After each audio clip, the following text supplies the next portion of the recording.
Good morning. Welcome to church. I'm Jesse Lee Peterson. Thank you so much for being with me. I absolutely appreciate it. You can get involved by going to our YouTube chat line. So whatever your questions or comments are, I can respond this morning. And thank you so much for being with me. You sure you comb your hair? Did you comb it in the car before you got here? Yeah. Did you look in the mirror? Yeah. Did you use one of those Afro forks? No. Like thing? What did you use? A brush. A brush? Yeah. Oh, okay. Good morning, everybody. Hi, y'all. Lots of stuff to cover today. Amazing things are happening. But first, I want to get to whatever's on your mind, because you came here to help us to help others. So I want to know. I got to welcome Trent. That's your name, right? Yes. Give Trent the mic. So we get here this morning, open up, and then Trent came to the door, and Esteban wouldn't let him in. And so I went, and he saw me, and he waved at me, so I went to the door, and at first I thought he was a homeless person. Did you think that Esteban? Maybe, because Doug was telling me I was some homeless person. Right. So he thought you were homeless. That's Trent. probably James. And so welcome, man. Thank you. And Trent came all the way from Hawaii and to be here. And how did you find us? How did you hear about us? First found you guys, or rather you, on the Fallen State. You were interviewing Black Lives Matter, and that was the first one I saw. Yeah. And what's your impression of what you've seen so far? Well, basically, that was the first time I saw somebody with sense actually defeating this nonsense that's going around, and that's basically what turned me on to it. Great, man. So you were telling me that you went down to Alabama to forgive your father, and then you went up north to your mother? Yeah. Well, I visited my mother first. She's in Nevada. Right. And I told her first. What did you tell her? That I forgive her and I was wrong for hating her. And what did she say? She liked that, but she didn't like the gospel. What did that mean? Well, so she liked hearing that I was wrong for hating her, but she didn't like hearing about Jesus and salvation and stuff like, if you don't knock it off, you're going to hell. Oh, you told her all that? Well, I didn't tell her. I was basically just talking about it in sort of like the third person, but it was like she understood that I was talking about not just her, but basically in general. Did you tell her why you resented her? No, she didn't ask. She didn't ask? No, she wanted to drop that part. So I waited for her to ask, and she never did. Oh, okay. Yeah. And did it help you in any way when you did it? Yeah, well, I mean, I kind of forgave her already, but I just wanted to tell her in person. Yeah. Yeah. That's cool. And then you went down to Alabama to your father? Yes. And how did that, what happened with that? That was a little more confrontational. He kind of like was like the patriarch mentality. He didn't really like, I'm like, he's like, well, why are you here? Or he didn't say that, but I said, I'm here because I wanted to tell you. And then right away he goes, oh, you're going to tell me? I'm like, yeah, well, I wanted to tell you that I forgive you and all this stuff. And he goes, what? Because we didn't grow up together. And he basically starts mocking me. I'm like, well, yeah, Yeah. And I said, I basically wanted to tell you I forgive you. What was it like not growing up with your father for you? It was basically normal because he left at, I was 2 years old, thereabouts. My brother was about 6 months. And so we just kind of normal life for us. But I didn't realize until I became an adult just how much that has an effect. Yeah. Yeah. And how are you doing now? Great. Good. You have any questions for me? No. If anything pop up, let me know. Okay. You came a long way, so we want to make sure we give you the freedom to ask questions or whatever. Thank you. All right. So welcome, man. Thanks. And so did you talk to, give the mic to this young lady. Did you talk to your father? Yes, I did. Oh, you did? Yeah. And so tell me how it happened. What happened? You got up in the morning, washed your face, brushed your teeth, and? He reacted exactly how I expected him to. What did you do first? I went to him and first I told him, because he knows I've been going to this church, and so I told him, I've been going to this church for some time now, and we've been talking about anger and whatnot. So, and I told him to make him feel maybe a little better. I said, I already went to Mom, and I apologize. I forgave her for everything, so now I'm forgiving you. It wasn't your fault. You were brought up that way, and I'm sorry that I resented you and whatnot. And what did he say? He said, I don't know what you're forgiving me for. I did nothing wrong to you. I was a good parent, blah, blah, blah, blah. Yeah. Yeah. And so, were you helped by that once you did it? Was I what? Did it help you in any way? Yeah. How? It was just like a weight off my chest. Yeah, that's right. Absolutely. That's good. Well, you're on your way now. So from this point forward, learn to speak up, but don't resent. And you need to speak up, otherwise Satan will use that against you too. You'll start to be angry at yourself for not speaking up. Yeah. So make sure you speak up. Did you have to take your boyfriend with you? No. Oh, good. We're good. Yeah. Let me ask right here. Yeah. So Chris and Joel was on the fallen state. Did you guys see that? Oh, you saw it. What did you think about it? It was really, really good. I had heard them kind of, talk about that already, but yeah, it's really eye-opening. Yeah, they were very honest. Right. Very honest. They are. Anybody else see that? Oh, you got to watch it. You saw it? Oh, cool. So, Chris, anybody outside world saw that interview? No, I don't know anybody else that saw it. Oh, okay. Did you watch it? Yeah, I did watch it. What did you think when you watched it? You got a haircut, huh? Well, You look like you got some sense. because I was cutting my hair my own way and I messed up, so I just shaved my whole head. Oh. No, I tried showing it my family, but knowing my mom, she would not want to see it Oh. because she gets triggered quickly. All right. Joy, your mother saw it, right? Yeah. What did she say? She didn't agree with some of the things that I said because she's seen it go down differently.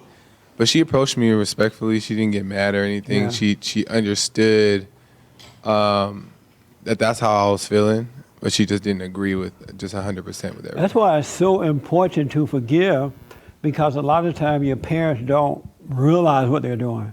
They don't even understand why you're mad, because they're operating with what they have.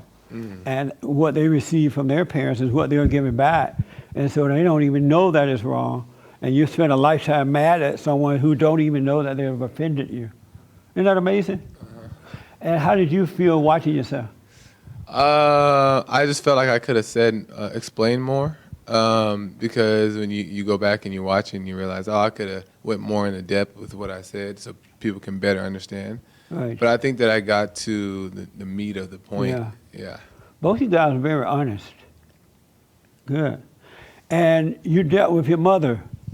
No. You did not. Why not? I'll get to it. I will. Did you think about it? Oh yeah, I've been thinking about it. I think I've forgiven her. Like, it took me a while to forgive her. Now I just have to go talk to her. Yeah. God said, go and forgive. He didn't say write a letter. He didn't say go on Twitter. He didn't say tell somebody to tell them. He said go and forgive them. And that's the hardest thing in the world. I had a guy call my show, I think it was this week, out of Tennessee, Memphis, Tennessee. And this guy had called before and told me how much he hated his mother. He was so afraid of her. He's like 6 feet something. And he's a builder. He built homes and things like that, married children. And he was afraid of his mother. And so I encouraged him to go do it. He went and did it, and now he's free. He's like totally free. He just woke up. And that's what we try to get you to do, is to wake up. Most people are in a fallen state and they don't know it.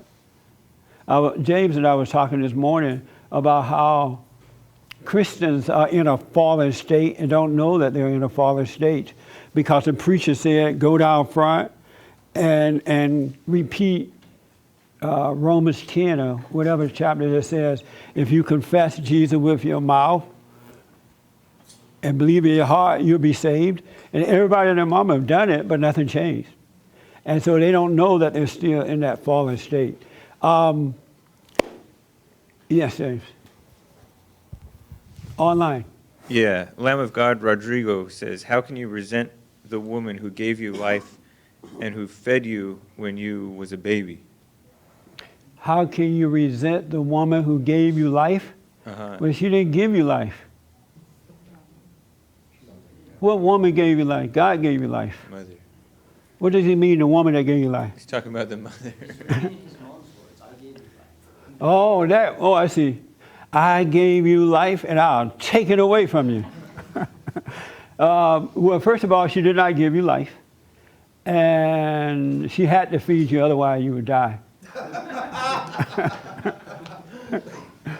I have another comment related to what you just said. Okay. Sarah P. asks, Jesse, what should I do about the churches in my area that are all weak now?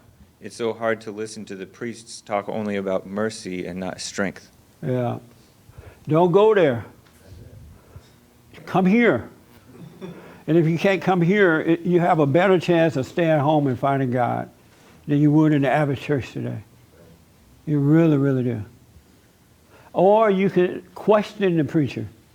You know, go there in the service and raise your hand, be polite, and they're going to say yes.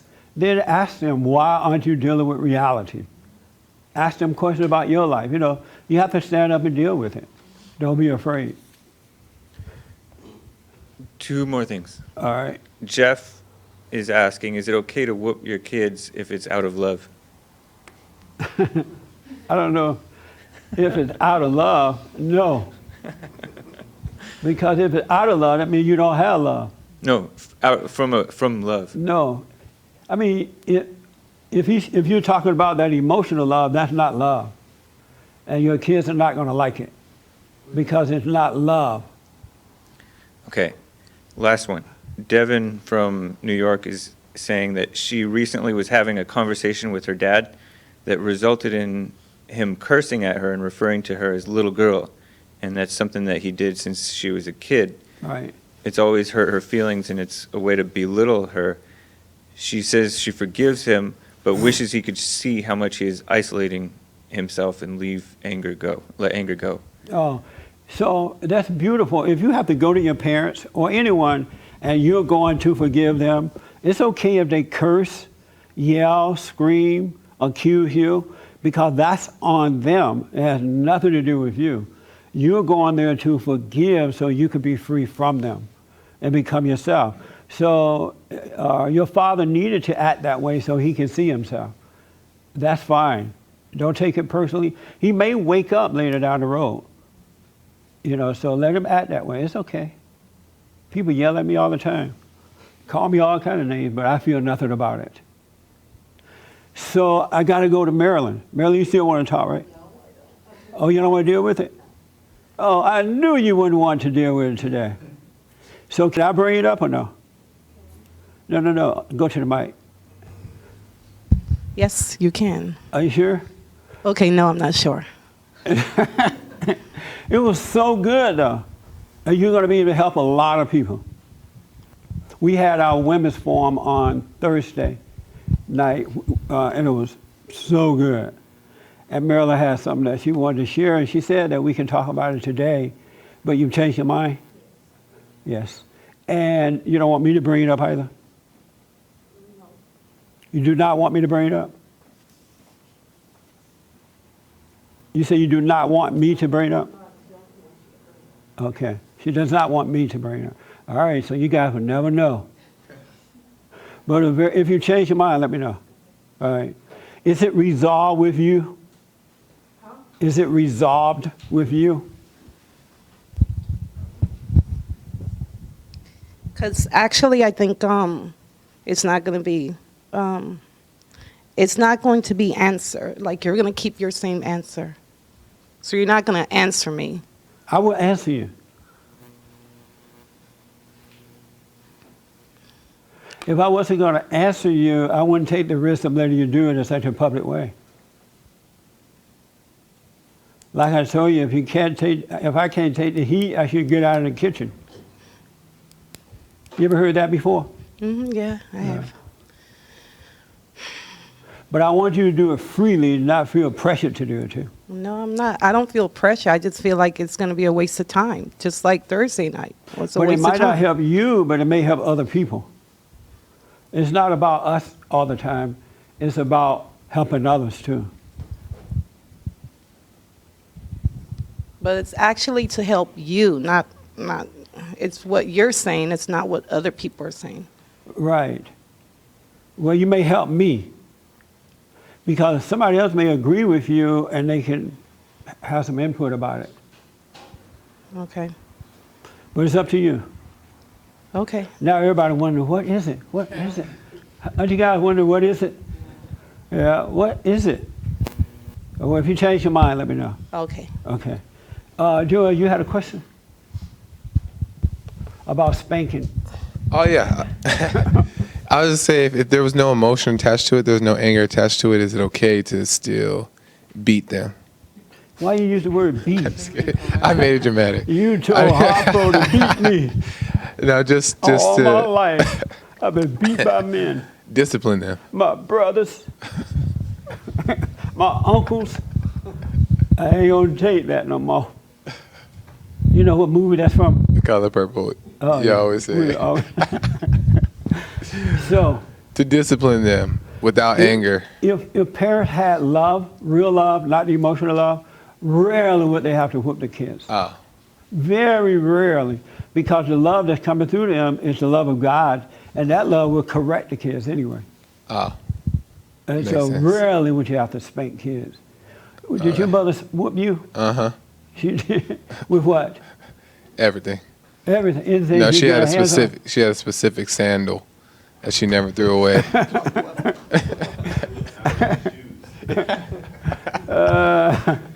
And now you hate sandals, huh? Yeah. Every time you see sandals, you have a reaction. So you don't wear sandals, do you? Nope. I didn't think so. I hate trees. Because my grandma beat me with tree limbs. And she would make me go get them. And then I would try, like, here I am going to get a tree limb, a switch, to get a whooping with. So I'm like already crying. I'm already nervous. So I'm looking for the little tiniest one I can get. And then that tiny one hurt worse than the big one. Because you could just hear it go. Whew, whew, whew. Oh, God. So, did your mother whoop you? I don't think white people whoop their kids. They do? Oh, yeah? Did your mother whoop you, Kelly? No, Your father? not really. He kind of hit you a little bit? He was like, he more yelled. Oh. Yeah. But not whoop. Yeah. What's it like to grow up without a whooping? That's amazing. Kent, did your parents whoop you? A little bit. Oh, with what? Just her hand. Oh, here you stop. That doesn't hurt. Stop acting. My parents, black parents whoop their kids with items. So they want to make sure it hurt. So your mother whooped you? She did? Yeah. But your mother's white. You should say, Mom, you shouldn't be whooping me, you're white. She got whooped when she was a kid, the Oh, same yeah? way you did with limbs. And what did your mother whoop you with? She just did it with her hands. Oh, well, that doesn't But it matter. did hurt. It did hurt? Yes, it did. Wow. Even when I was in school, the teacher would whoop us with a paddle. Remember those days? No? Anyway, let's move on. Yes. Real quick. G says, my mom would say that it hurts me more to whoop you than it hurts you. I never believe that when they say I that. said, yeah, right. So you should like, okay, let's switch then. Let me whoop you and see who it hurt the most. I remember one time my cousin was getting a whooping and his mother closed the door and they put us out and closed the door so we couldn't see. But we had a cat hole in the door where the cat can go in and out. So I got down and peeked. I was cracking up. She was whooping the fire out of him. And it was so funny. And even today we laugh about that. But it was amazing. Anyway, any other questions or comments? Okay. How you got yesterday? Yesterday they had another. They had a free speech rally in Boston, and the alternative, the alt left showed up, and they came armed, heavily armed, and some of them had a long piece of wood with a long nail at the end of it. And I read that it was to stab the police horses or even the cops with it. And so these people are getting really, really, really bad right now. And there's another rally set for Florida. It was reported that one guy on the alt-right had some acid thrown in his eyes. Did you hear about that? The baked Alaska guy? I'm sorry? The baked Alaska guy? Yeah, baked Alaska guy. I don't know how true it is, but that's what's being reported. So did you guys see what happened yesterday? And so you don't even know what's happening. Your world is on fire. What are you guys doing? Personally, I think that this is good for America, that this is happening. Because this hatred, this anger has been there all along. It's been there, and it has not been dealt with. And so now that it's coming out, instead of being afraid of it, we should be happy to see it. Because if anytime you want to overcome life, you got to have some pain first. Even in our own personal lives, if we want to get better in life, we got to feel the pain. We got to go through it and relax in it and die from it.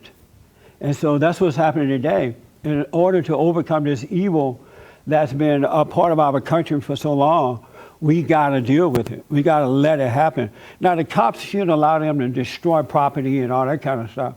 But I don't want you to be afraid of it because it needs to be happening. Now we can see the good from the bad, the right from the wrong. The unfortunate thing is that a lot of the young white guys and girls who are fighting with anger. Their parents didn't deal with being called racist. Their parents wouldn't speak up when they were trying to speak up. They would allow the people of color to intimidate them, the government. And so the parents didn't speak up, and I warned the white parents to speak up. And now the children of those parents are dealing with the results of them not speaking up.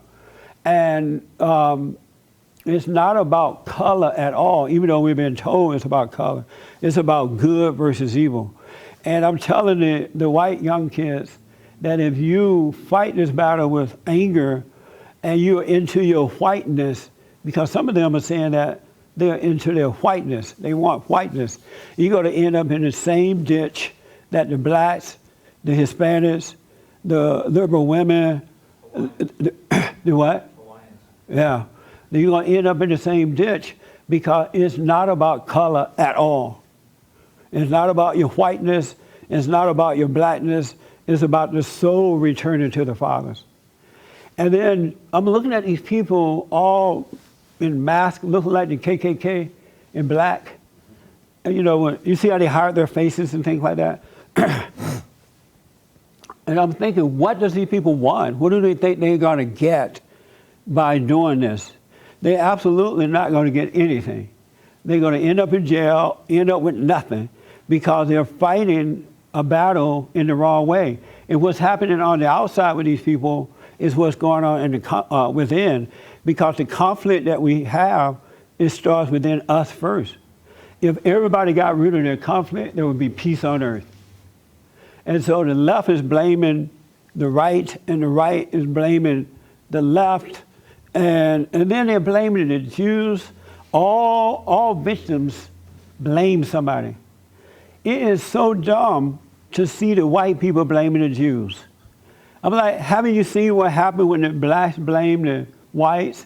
Then they blame the Jews, and they blame the Asians, and they blame anybody that move into their communities. They blame them for their lack of failure because these people come in and they do very well in a physical way. And so the blacks who have not done anything are mad at them rather than learning from them. They're angry, so that anger won't let them learn. And now the whites are blaming the Jews. The Jews control everything. And so the question should be, okay, well, how did they get control? Because if you're doing well in life, I'm not going to be mad at you for doing well. I'm going to become a friend with you so I can learn how you did it. You know what I'm saying? I'm not going to go out and say white is better than Jew and black is better than white. Everybody think their race is better. It's not. Nobody's worth anything. Really, it's by the grace of God that you're still alive. And you're not worth a dime. And every race think that their race is superior to the other. Every fallen race think that. And so now the whites, some of the whites are thinking that they're better than the Jews. And they're mad. It's so dumb, but they're mad. And they can't see what happened to other races who have been mad at the other race. It's not going to get them anywhere. And if the Jews are controlling everything, I don't know if they are or not. I thought white people were controlling it. So I think maybe I'm on the wrong side. I better become Jewish. I became white because I thought they had everything. And now the whites are telling me that the Jews got it. So I'm going to become Jewish. I'm not going to be mad at them. It's not the Jewish people's fault that white people, whatever they're mad, I don't really know what they're mad at. They have everything. So I really don't know what they're mad at. But it's not the Jews' fault. And it's not the white people's fault that black people are angry. And it's not the Hispanic fault that the Indians are mad, I guess. But everybody blames somebody. But when you wake up, you start to see it was me all the time. It had nothing to do with anyone else but me. I didn't forgive my parents, so I've been suffering. And I'm asleep in a fallen state. I'm asleep. And if we could get people to see that, things would change. Men and women would get along. There would be peace on earth because the real conflict starts within. Absolutely start within. And 99.9, but not all the time, but 99.999.9% of the time, it happens in the home. Parents set their children up to become resentful. And the moment they set you up to become resentful, you go into a fallen state, a lower state of consciousness. And then you start to look like a fool. Because now you're trying to get everything on the outside to make you feel better.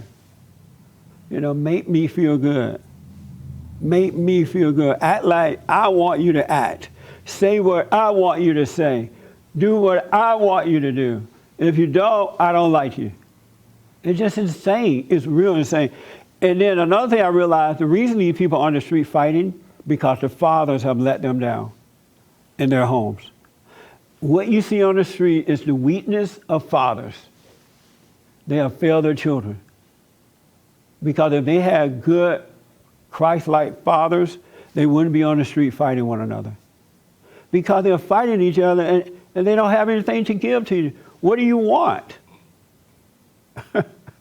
I asked Black Lives Matter, what do you want from white people? They were going on about how bad white people are, and white people did this, and white people did that. So I'm like, well, what do you want? They couldn't tell me.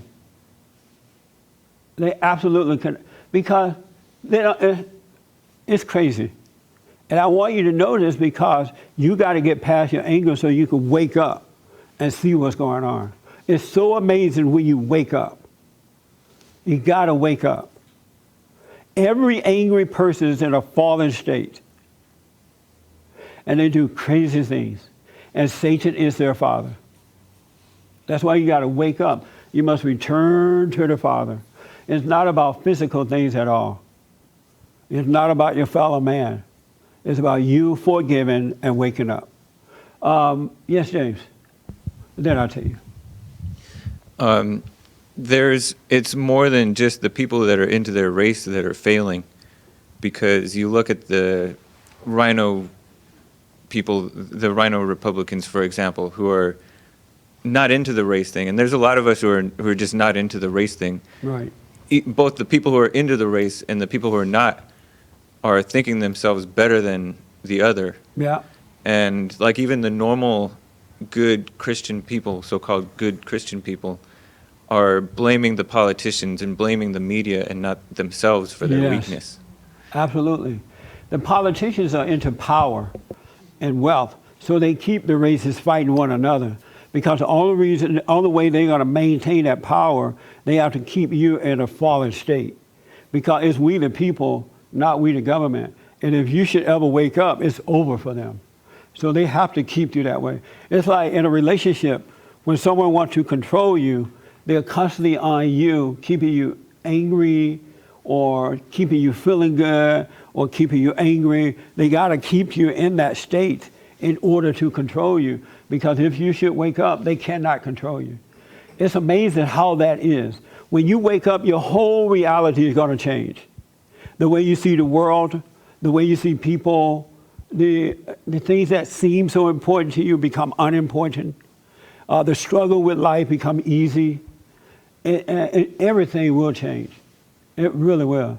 And the world will think that you're not an intellectual, and you would be happy that the world think that. Because you know that the Holy Spirit is guiding you. It's going to change, but you got to overcome the anger. Yes, Frankie. People don't realize the evil knows exactly what it's doing, and the first two brothers, they killed each other, and it came from envy, pride, and anger. It's what's the most dangerous passion. And that's why, the 10th commandment, thou shalt not covet anything of the neighbor or friend, because when you covet, then you will be angry and jealous and envious, and you kill that person, or you could. Amazing.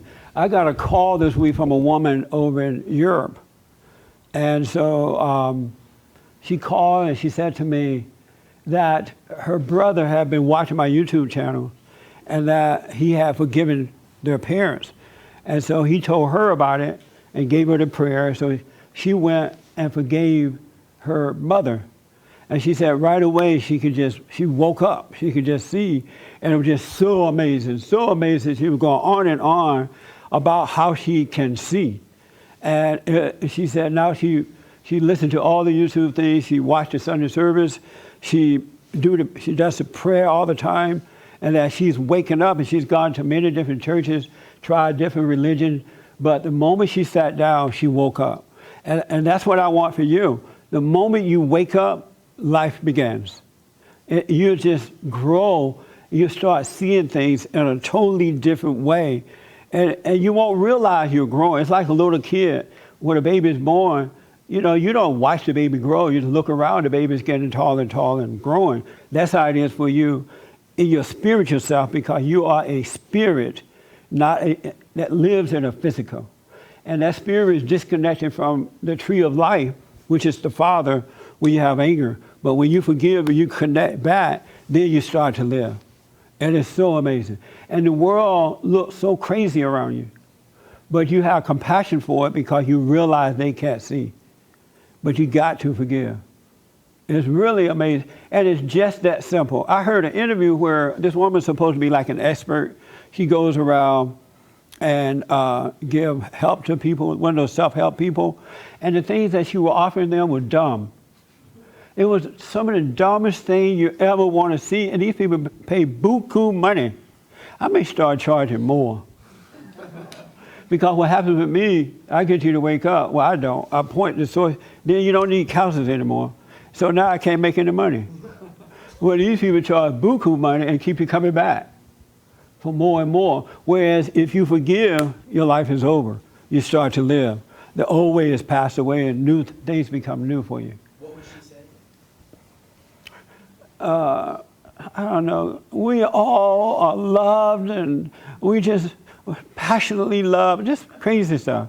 I was trying to remember because I wanted to share it, but it left. It was so crazy.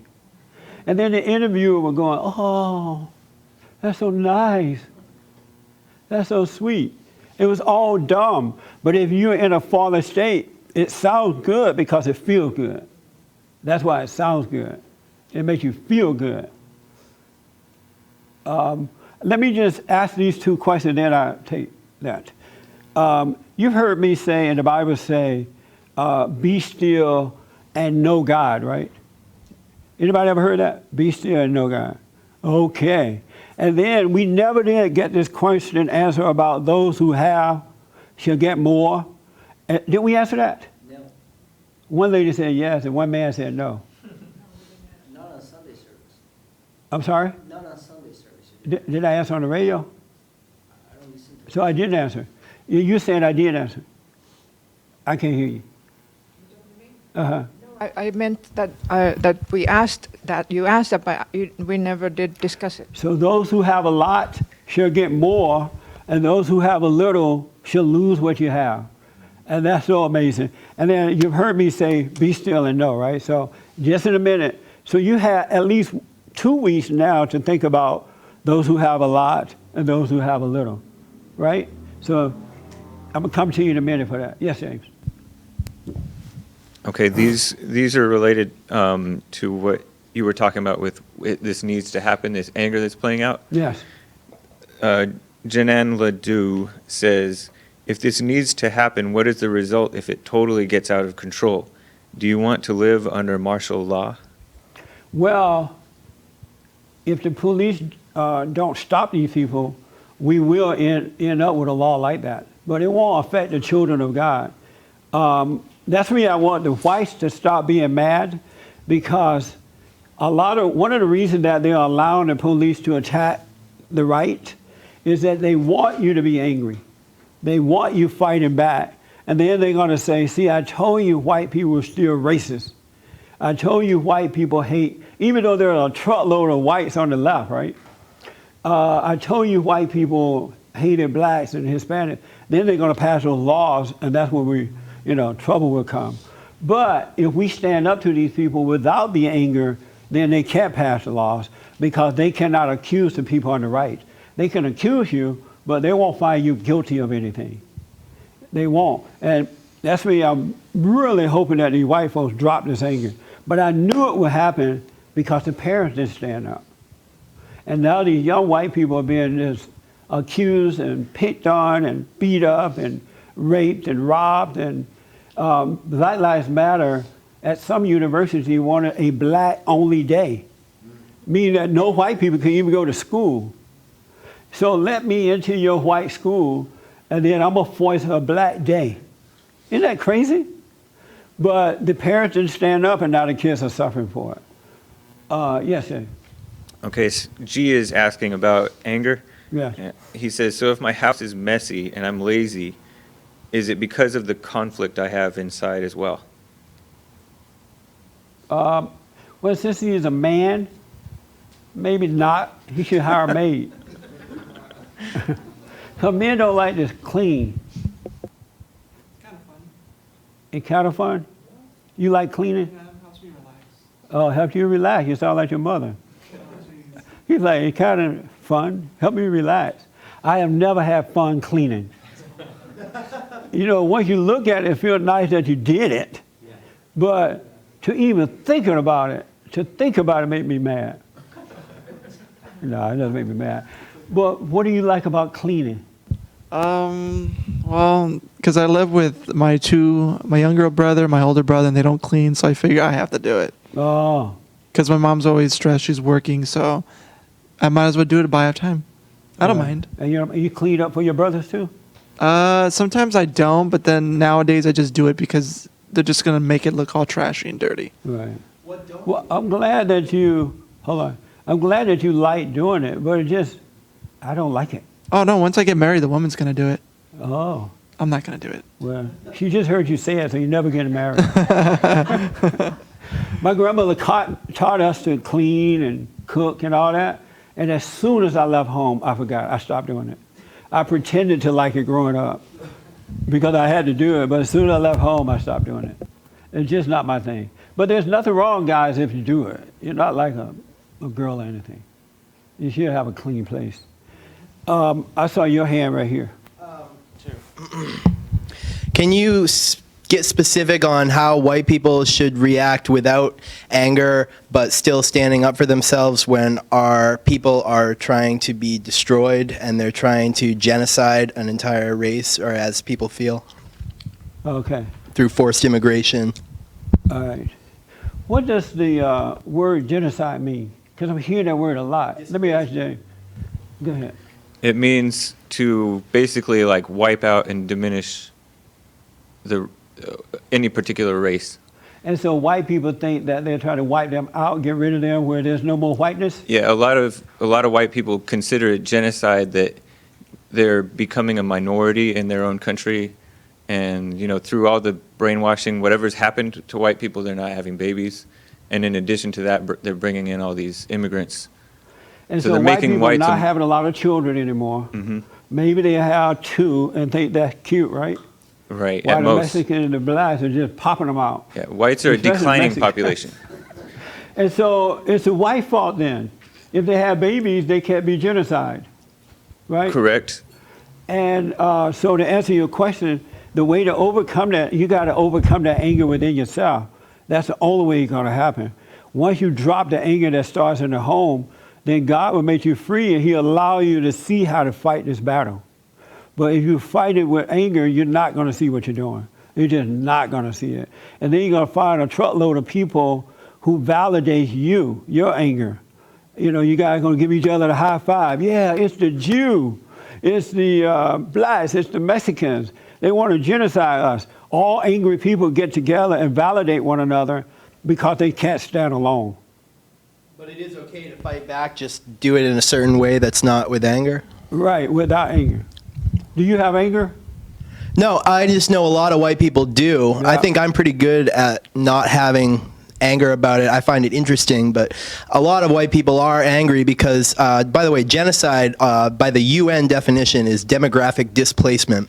And so it doesn't have to be a violent genocide. It can be displacement in your native countries, which is what's happening through forced immigration. So, And whose fault is it? it might not be, we Okay, could whose argue fault that is all it? day, but I'm just wondering because people Whose are fault angry. is We could argue that all day. No, just tell me. No, I don't think we should do that argument, but I was just wondering. Well, let me ask you, give me a yes or no. Is it the white man's fault that this is happening? I don't want to get baited into this, but Well, I was mean, just wondering what it would look like, you All know. right. Okay. Yes, sir. I think both sides are full of people who can't fight and have no life. And I'll give you an example with this: these statues. There's nothing wrong with them, and I don't care if you get 100,000 people wearing American flags pretending to be patriots. That's not the way you stop a statue from being taken down. You get 4 or 5 lawyers, you pay them, and you have them delay that in court until they could solve it in the courts. You're not solving anything by periscoping your friends getting acid thrown on them. It's all self-serving, and it's very selfish. It's a waste of time. Get a few lawyers, fight them at their own game, stay home, don't get stabbed, and live a happy life. That's it. Stay home and don't what? Don't get stabbed and have a happy life. One of the worst thing and stupid, dumbest thing that can be happening to America is to remove the statues and monuments. It is the most dumbest thing I've ever heard, but that's what angry people do. They come up with crazy ideas, thinking that remove the statues, remove the monuments, then black people are going to feel better because they are not reminded of the past. They don't even know the past anyway. They have no idea about the past. And if you take down, and it's so, when I think of it, it's sad knowing that this is happening. And if you take down every statue, every monument, they're still going to be immoral. They're still going to be angry. They're still going to be having children out of wedlock. They're still going to be blaming. Nothing is going to change. It's just that taking these things down is going to them will prove that they were right when they're wrong. But we don't have anyone strong enough to stand up to the angry people. Except the president, and he can't do it alone because the governors and the mayors of these cities are allowing this to happen rather than locking these people up. If I was a mayor, I would lock them all up, but I would tie them up to the statue and let them stay there. If the statue is a problem, I want you to live with it and get over it. Isn't that a good idea? Yeah. But the mayors are weak. They are literally allowing these people to tear them down. And look at just trash people, not even decent people. You can see that they're children of Satan. They're angry children of the devil. And it's so amazing to see it. So let me do this. You've heard me say, be still, and the Bible says, be still and know God. How many people heard that before or read it? How many people know what it means?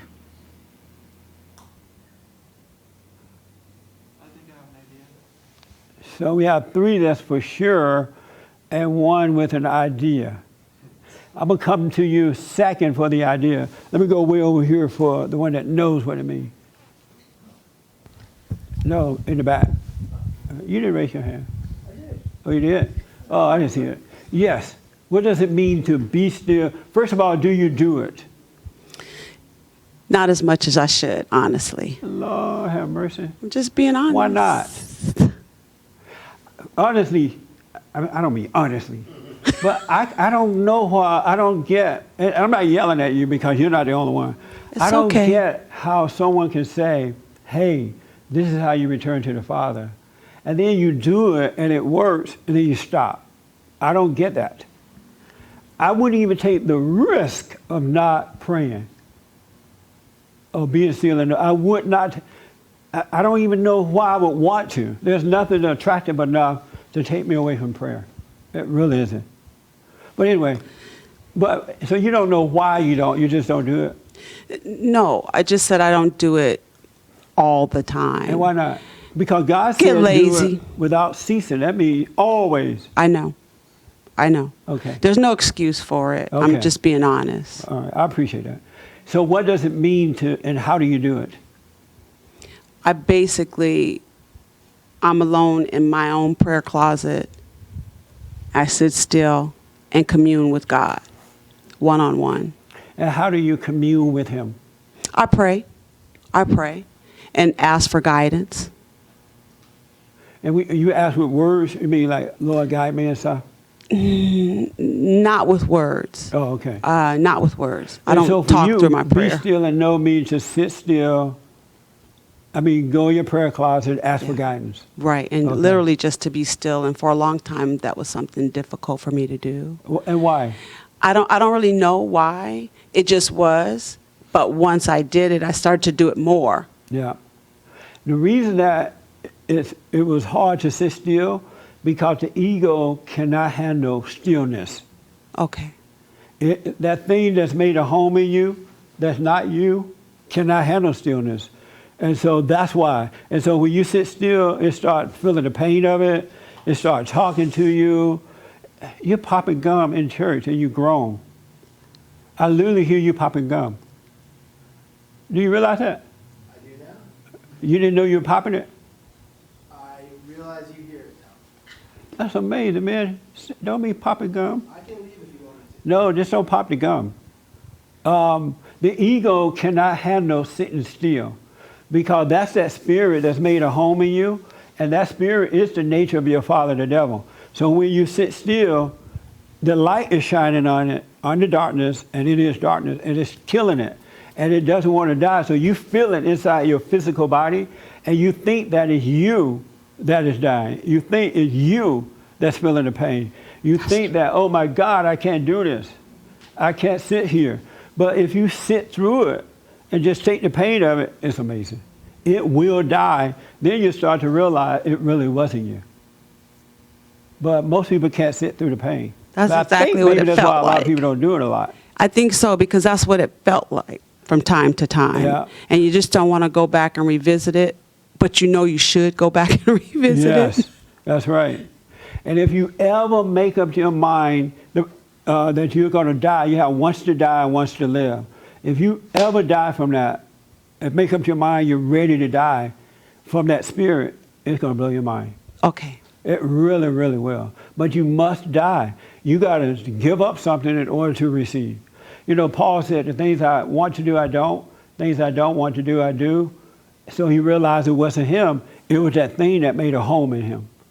And it comes from resenting your parents first. And then you start to resent everybody and everything else. So it grows, and you start to react to life, and it grows. Every time you overreact, you give it life. Okay. And so, okay.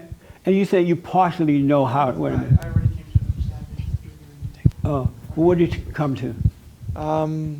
That you just have to relax and you just have to just die to yourself and let the spirit leave.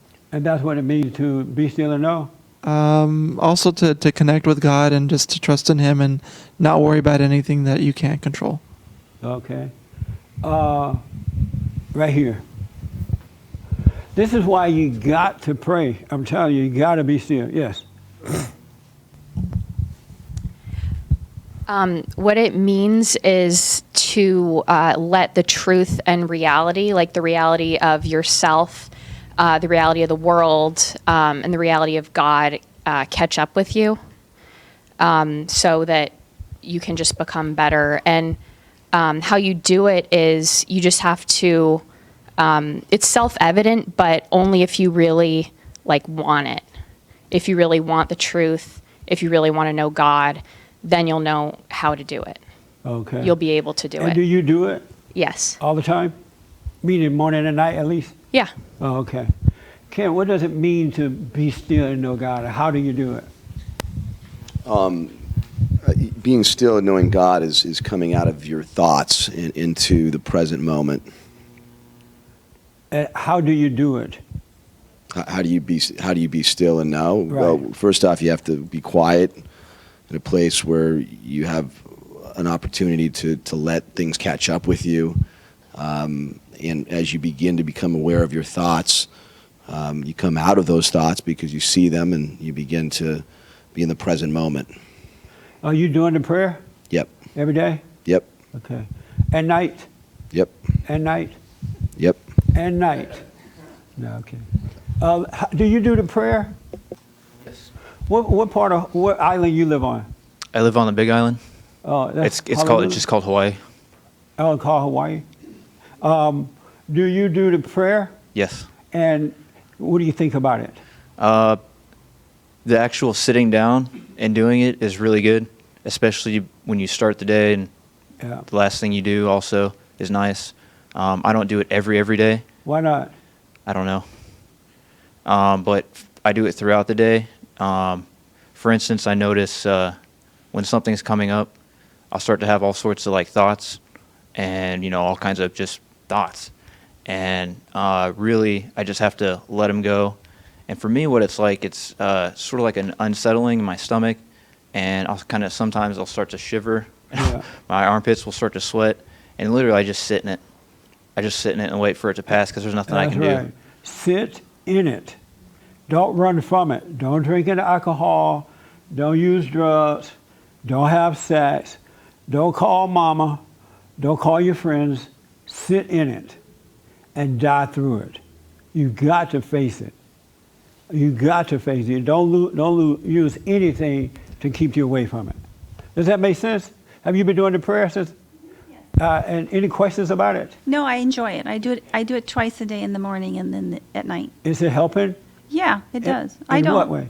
Because it clears my crazy brain gets to me during the day. But Yeah. but I think the be still and know part, I was wondering, because I keep busy, and so I tend to keep busy, and then when I have those God thoughts, I stop in what I'm doing. So I'm wondering if that is counting as even though it's not a long period of being still, Right. it catches up to me, and then You just stop for a moment. I stop what I'm doing, and I just pray or appreciate or Good. go to gratitude. Absolutely. And after a while, it'll become natural. It happens all throughout the day. Right on. But you're growing now. You just started. However long you started, but be patient.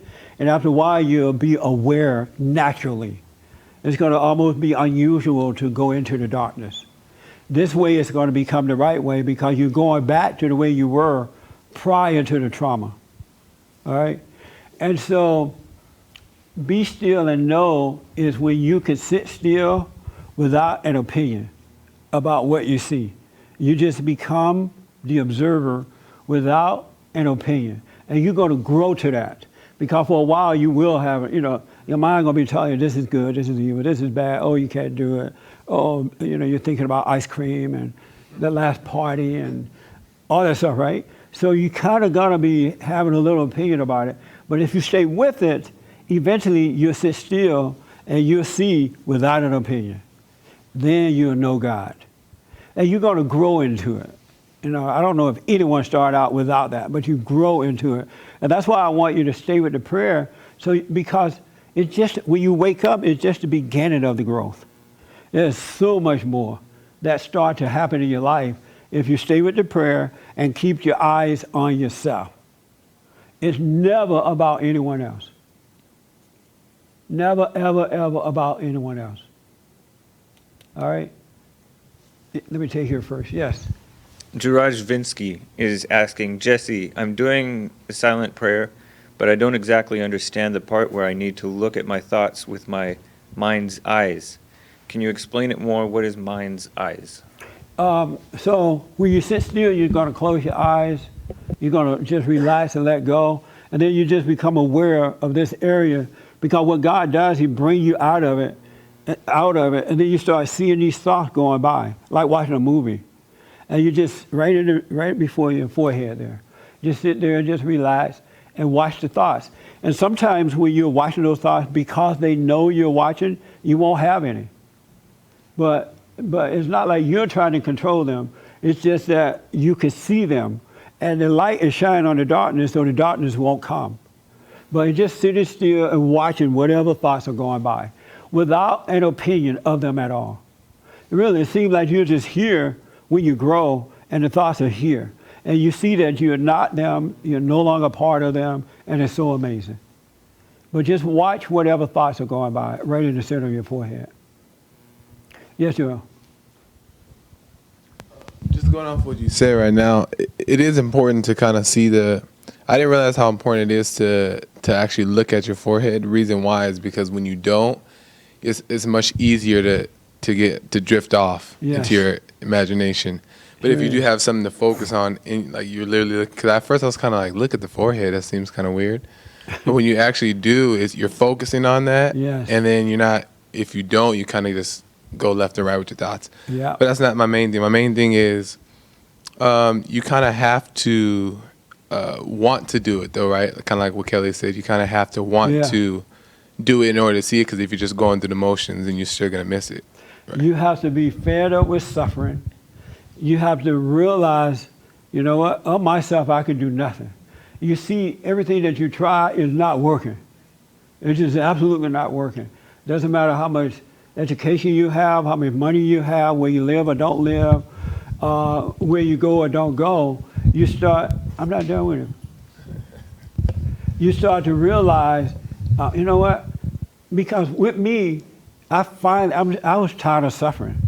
I was reading the Bible. I was going to church.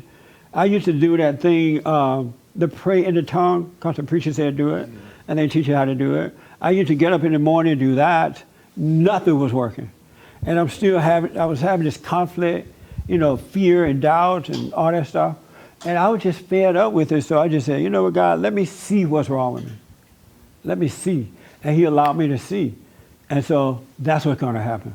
The suffering, that's why I don't want you to, I encourage you not to reach out to anything or anyone, because if you reach on the outside for something, you're cutting off the pain, which is still there, and you have a temporary salvation.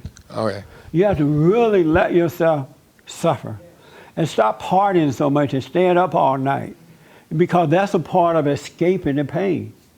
Hanging out in bars and parties and drinking and smoking and eating and all that stuff, all you're doing is avoiding the pain. You got to always be around people. You're avoiding the pain. That is saving you temporarily. You got to have some time to yourself and by yourself, so you could feel like nothing, so you could feel the pain. And then you know that God is with you. All right? Yeah. Do you do it for the sake of doing it? Like, what do you say for doing it for the sake of doing it, opposed to waiting until you actually want to do it? It's just like you know that you should forgive or whatever the case is, so you do it because you know that you should, opposed to actually genuinely seeing what needs to be done. That's a good question. You want to respond to that, Mark? Mark, how do you get back from Russia so quick? Airplane. He went to Russia last weekend. How was it? Great. You see Putin? I did not. Did you see Trump over there? I did not. I think that's your mind playing with you. That's Satan saying, no, you know what? You had a real good prayer last week. No, he want to know, should you do the prayer just for the sake of doing it, or should you do it because you see you need to do it, right? Yeah, like actually wanting to do it. Right. So, because I kind of went through that, I was like, you know what? The prayer thing kind of is just not, this and that. I want to do my own way. You know what I mean? I want to do this, I want to do that. And I noticed that days would go by, weeks would go by, and I didn't do it, and I was not connected to God. I was Yeah. judging, and I wasn't judging like, oh, Joel, you're so bad, I'm angry. It wasn't like that. It would play with you.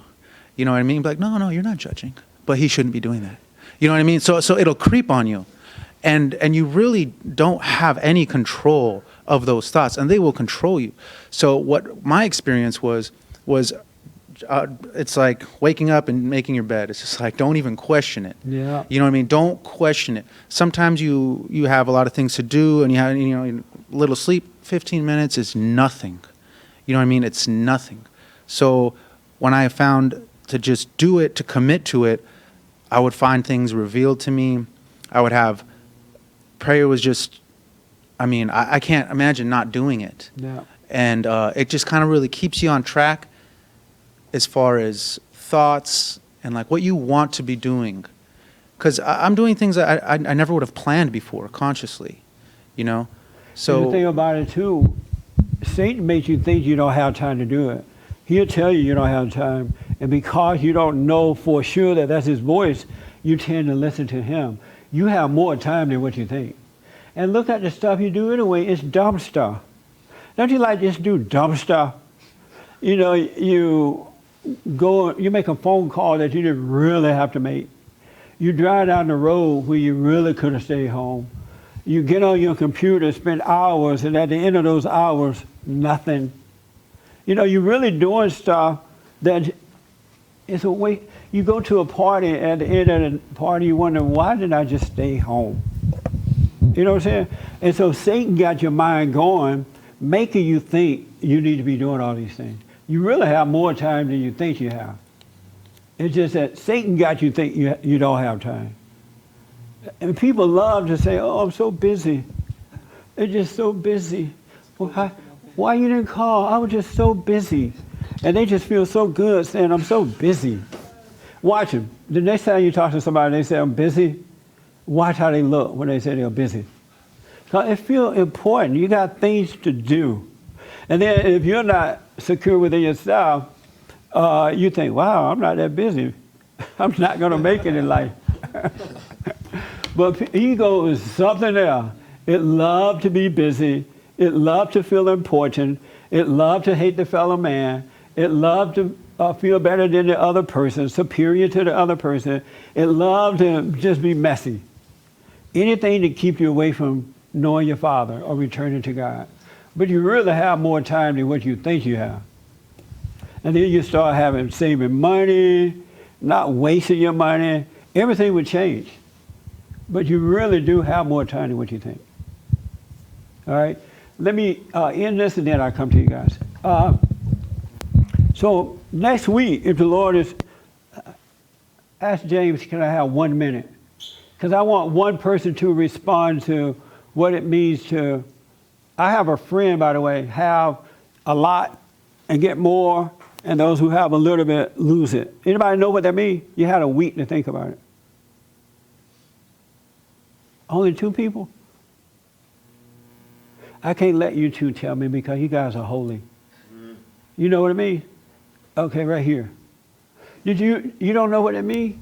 Have you thought about it? Kind of? Okay. I was watching a video, like a preaching about it, that it's like the spiritual talents that God gives us, and for us to do good with them, or we'll be cursed. If we just, like the man with 1 talent who just buried it and did nothing, if we just go through lives doing absolutely nothing, he's just going to shun us away. Yeah. 3 things that it means, real fast. Whatever talent you have, you should use it. Because the more you use it, the more you gain. It's a spiritual thing. The more you use it, the more you gain. If you don't use it, you lose it. But how do you know that you have it? Just whatever's in front of you to do. Okay. Yeah. If you don't know, whatever you're doing, do it. And do it, and do it, and do it. And then the other thing is, you got to get to know yourself. Know thyself, because if you don't get to know yourself, you're not going to hear from God. The little wisdom that you gain, you lose it. You must get to know yourself. And the last one is, you got to love. You got to love your enemy. Because if you don't love your enemy, you fall into darkness. If you can't love your enemy, you don't love anyone. So if you don't love, and love just means don't hate. So when you're faced with the challenges, don't hate. Then you have love. You start to grow in love. You start to hear from the Father. He starts to guide you, and it just becomes more and more and more and more.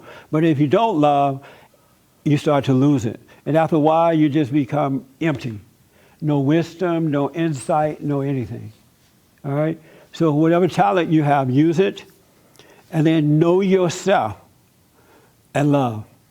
Love just means don't hate. All right? That's what it means.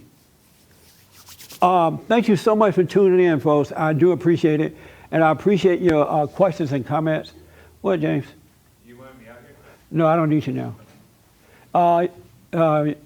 Yeah, your questions and comments, I really appreciate that. We provide counseling. So if you want counseling, you can call us up. And also, some of you want to know what the update on me getting thrown out of Equinox because of my support for Donald Trump. I'm looking at all my options now. Next week, I hope to have an answer for you, a follow-up, all right? We need your donations. We need the money to get all this stuff done, all right? Everything we get goes back into the nonprofit.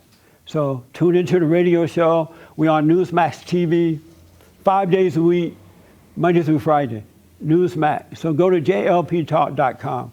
And thank you all for coming. I appreciate it. Absolutely appreciate it.